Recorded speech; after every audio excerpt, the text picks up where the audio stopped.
Well, Dr. Barnes, thanks for joining me today. I wanted to take just a couple minutes and ask you a couple important questions and have everybody that gets to look at this get to know you a little better. Okay. First off, I'm curious, as you look back in your life, what might be some landmarks in your spiritual journey where you grew spiritually? Maybe it was through a trial or a blessing, but as you look back in your life, where have been some markers that you would identify as key moments of spiritual growth? It's as I've thought about that and I've prayed about that and I've journeyed over the course of 50 years, I have to say that some of those most significant times have come during times that I didn't understand at the time I was going through them. Some of the more challenging times when we might say, Lord, I would choose not to go through this experience.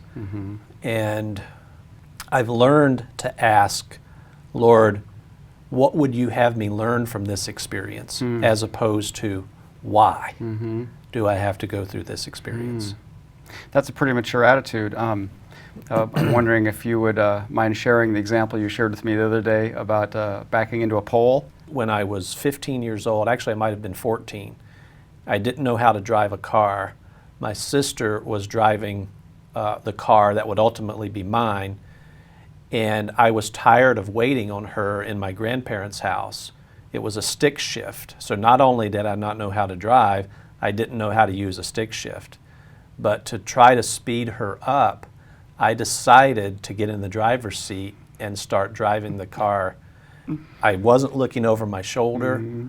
I was looking ahead, and it looked like I was going straight, but the next thing I know, I hear a crunching of metal, and I look over my shoulder, and the light post in my grandparents' yard is coming up out of the ground and scratching the side of the car. I was so afraid and so scared of how not only my grandparents were going to respond, but then how my father was going to respond. But my grandfather showed such a love for me and such a maturity from being able to discern that I was suffering from what I had just done. He was so gentle with me. And I later learned that he approached my father and said, you know what, you might not want to get on him just right now, because I can tell you he's learned his lesson. As your adult life went on after that, through college or early career, any other moments of spiritual growth, something that propelled you or compelled you toward God?